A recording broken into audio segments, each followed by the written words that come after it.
Salut à toutes et à tous. Aujourd'hui, je suis avec François, fondateur de Station W. Salut François. Salut. Alors, des espaces de coworking, j'en ai testé beaucoup dans ma vie, puisque j'ai lancé l'Alimentaire alors que j'étais encore étudiant. Et j'avais pas de quoi me payer des bureaux, donc j'alternais entre les Starbucks, les cafés, et puis à peu près tous les espaces de coworking de Paris. Et si je suis très content de t'accueillir aujourd'hui, c'est que je trouve que Station W, c'est un espace de coworking assez différent des autres. Est-ce que tu peux nous présenter le concept et nous raconter ensuite l'histoire derrière Station W? D'accord. Alors Station W, c'est très simple. Il y a beaucoup de lieux fantastiques dans Paris qui sont fermés la journée ou alors où il n'y a pas grand monde la journée et qui sont plus animés le soir. Et donc on s'est dit c'est quand même dommage de gâcher ces lieux et de rien en faire. Donc on a lancé il y a 1 an dans des bars et des restaurants qui sont principalement fermés en journée. On les investit, on apporte du café, du bon café, du thé, et puis des événements networking et on crée des espaces coworking du lundi au vendredi de 9h à 18h et on est les moins chers du marché avec une offre à 99 € par mois sans engagement. C'est clair que c'est beaucoup moins cher que la moyenne du marché qui est, je crois, aux alentours de 300 €. 350. 300, ouais, 350 €. Ouais. Donc si je comprends bien, ton idée de base, c'est il y a des restaurants qui sont super chouettes, super sympas, enfin vraiment le troquet parisien, quoi, Ouais. le bistrot parisien. Pourquoi ne pas mettre 20 personnes, 30 personnes, je ne sais pas quelle est la capacité maximale, la journée en coworking? Exactement. Alors la capacité maximale, ça va jusqu'à 80 personnes dans notre espace Wall à un instant T.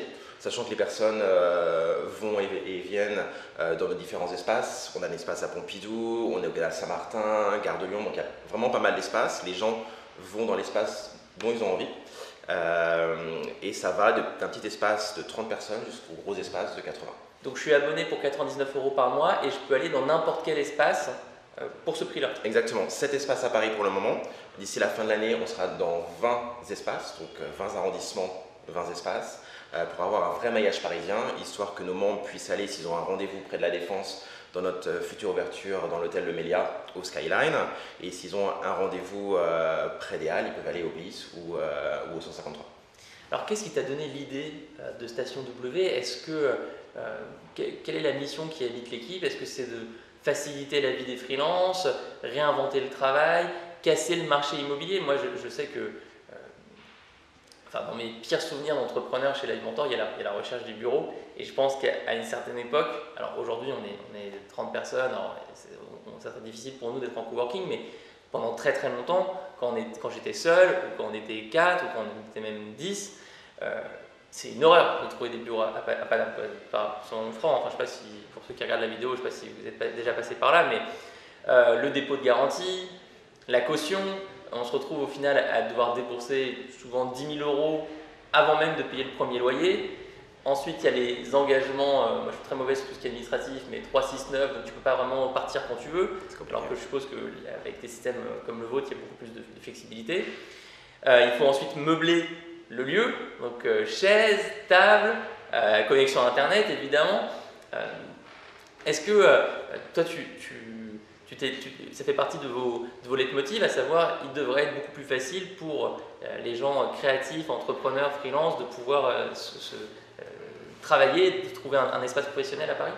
Oui, alors quand on se met à son compte, qu'on soit freelance ou entrepreneur, donc moi j'ai été freelance en tant que consultant et entrepreneur sur 2 startups, on se lance avec pas beaucoup d'argent, on met toute son énergie et on se retrouve à avoir des lieux qui ne sont vraiment pas adaptés.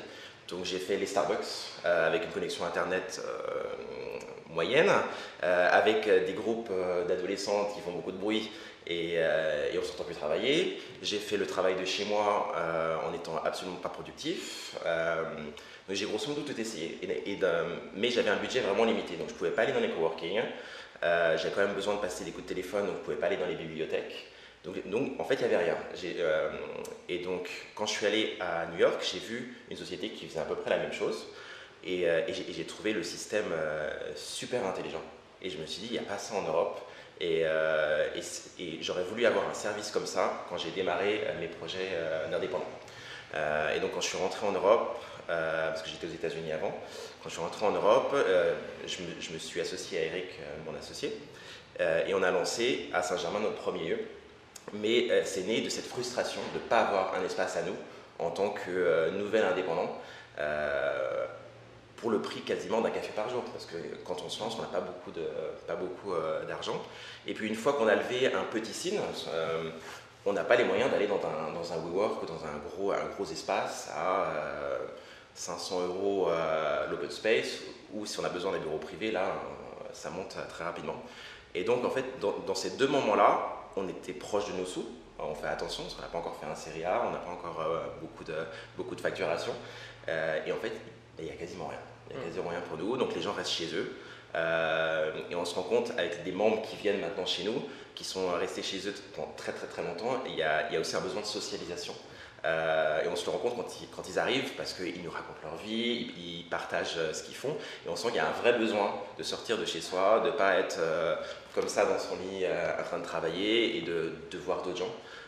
Et on a même aussi des chercheurs d'emploi qui viennent, qui souffrent de l'isolement, et qui viennent rechercher du boulot, mais chez Station W, et être entourés de gens, et il y en a même qui trouvent du boulot comme ça, parce que finalement on est une communauté avec des freelances, des entrepreneurs, il y a aussi des télétravailleurs de grosses sociétés, donc on a quasiment tout dans notre espace, donc s'ils ont besoin d'un développeur, on en a à foison.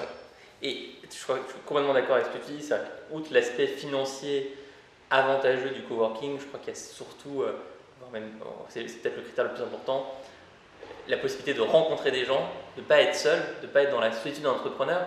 Moi, je le vois dans les élèves que je forme. Tu as beau regarder toutes les vidéos, tous les conseils sur comment fixer tes prix quand tu es un freelance graphiste, par exemple, rien ne va être plus utile que de pouvoir rencontrer dans une communauté, par exemple dans votre communauté de coworking, 3 autres freelances qui sont également graphistes, qui se sont lancés 3 ans ou 5 ans avant toi et qui peuvent te transmettre une expérience qui est absolument colossale. Comment est-ce que vous essayez de favoriser les rencontres? Parce que je suppose que même si tu mets 10 personnes, 20 personnes, 40 personnes dans le même espace, il y en a certains qui sont introvertis, qui sont timides, qui ne vont pas forcément aller vers les autres. Qu'est-ce que vous avez mis en place pour favoriser l'échange? Alors, il y a quelque chose qui est vraiment à part chez Station W, c'est que contrairement aux autres espaces coworking, on n'est pas des espaces de travail en premier lieu. Donc on est d'abord des lieux de vie qu'on transforme en espace de travail. Ce qui fait que... C'est d'abord un restaurant, c'est ça que tu veux dire. Voilà, c'est d'abord un restaurant, et en fait le cadre est complètement différent parce qu'on le voit pas comme un bureau, on l'utilise comme un bureau, mais c'est d'abord un lieu de vie. Et ce qui fait que les rencontres se font beaucoup plus naturellement, c'est ce que nos coworkers nous disent, beaucoup plus naturellement que dans un grand open space, super design, qu'on peut trouver chez nos concurrents. Donc déjà, le premier contact est beaucoup plus facile dans nos espaces. Après, on fait beaucoup, donc chaque espace, il y a un ambassadeur qui est aussi freelance, donc c'est des freelances qui accueillent nos membres. Donc les ambassadeurs créent des déjeuners qu'on appelle les co-lunch, où tout le monde se rencontre, on parle un peu de ce qu'on fait. On a effectivement des happy hours et différents ateliers. Donc on a des ateliers plus dédiés sur les problématiques freelance, et on essaie aussi d'avoir des ateliers un peu atypiques, parce qu'on assume le fait qu'on ait des lieux de vie et qu'on ait un coworking un petit peu à part. On a eu aussi une soirée dégustation de vin sous hypnose, qui a très bien fonctionné. Donc on invite nos coworkers il n'y a pas que des ateliers compta ou des ateliers à but de formation, il y a aussi des choses fun qu'on fait et qui sont assez décalées. Comme le vin sous hypnose. Voilà. Très bien. Autre question que j'avais pour toi, est-ce qu'il y a déjà, depuis votre lancement, des rencontres assez exceptionnelles qui ont lieu entre des membres de l'espace de coworking, ou quelles sont, par exemple, les personnes qui t'ont le plus marqué? Est-ce que je suppose que vous avez des consultants en communication, des freelance développeurs, des architectes, les professions qu'on retrouve classiquement dans les espaces de coworking, mais est-ce que tu as à côté des clowns, des magiciens ambulants? Alors des profils atypiques, on en a. Alors pas de clown, non, mais on a beaucoup de gens qui sont très inspirants, parce que beaucoup de gens qui ont quitté leur travail 9h-17h et qui se sont lancés. Et notre tout premier membre, qui est toujours membre actuel, qui s'appelle Guilain, qui a lancé son site qui s'appelle Incurio, qui fait des chaussures pour hommes assez design à un prix attractif. Il est arrivé, pareil, il travaillait de chez lui, il est arrivé le premier jour quand on s'est lancé à Saint-Germain. Et on l'a vu démarrer d'un projet d'une feuille blanche. Et là, il a lancé. Son site fonctionne bien, il vend beaucoup de chaussures. Donc c'est super inspirant de voir quelqu'un qui démarre tout juste avec nous et qui lance son app.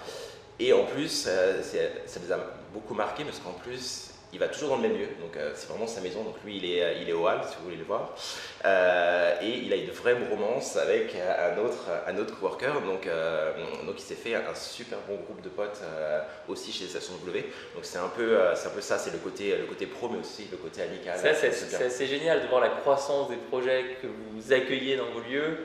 Ça peut inspirer, je pense, les nouveaux membres également, de se dire il y a quelqu'un qui est passé par Station W. Et au début, il a commencé à un tout petit endroit et maintenant il est là. Moi, je me rappelle que le premier incubateur que j'avais fait avec Live Mentor, un truc qui m'avait marqué, c'est que j'avais pris une table et le projet qui était là avant, en partant, m'avait dit: tu vas voir, c'est la table de la réussite. Genre, ta boîte va décoller quand tu vas bosser sur cette table. Et en fait, c'est vrai qu'il y a eu un petit décollage après, donc je m'étais dit: c'est grâce à la table. Mais je pense que ce genre de mythe, ce genre de récit est très important dans la création d'une communauté de coworking. Et les gens travaillent ensemble, les gens s'entraînent. Donc on a beaucoup justement de freelances qui ont trouvé des missions chez Station W via nos membres, donc ça c'est important. Et même nous, pour le moment, on n'a pas fait beaucoup de RP. Les quelques articles qu'on a eus, là on a été nommé par Capital une des 100 meilleures idées de l'année dernière. C'était parce qu'un des coworkers, on a énormément de pigistes et de journalistes, et un des coworkers, il a dit c'est génial, et en fait tous nos articles sont venus de coworkers qui ont parlé de nous. Et c'est vrai pour nous, mais c'est vrai pour aussi les Watt et les autres freelances. Donc il y a un vrai sentiment d'entraide et ça marche très bien. Super. Est-ce que tu as un dernier message à faire passer à toutes les personnes qui regardent cette vidéo? Je crois qu'il y a un petit cadeau qui est prévu pour les membres de la communauté Live Mentor. Ouais, alors on vous accueille dans tous les espaces, on vous offre une semaine offerte. Et restez bien au courant sur notre Facebook et Instagram à partir de novembre.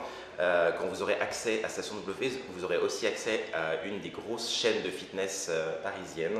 Donc annonce tout début novembre et tout ça dans votre abonnement. Donc vous allez économiser en plus. Écoute, merci beaucoup pour ce geste, c'est super sympa.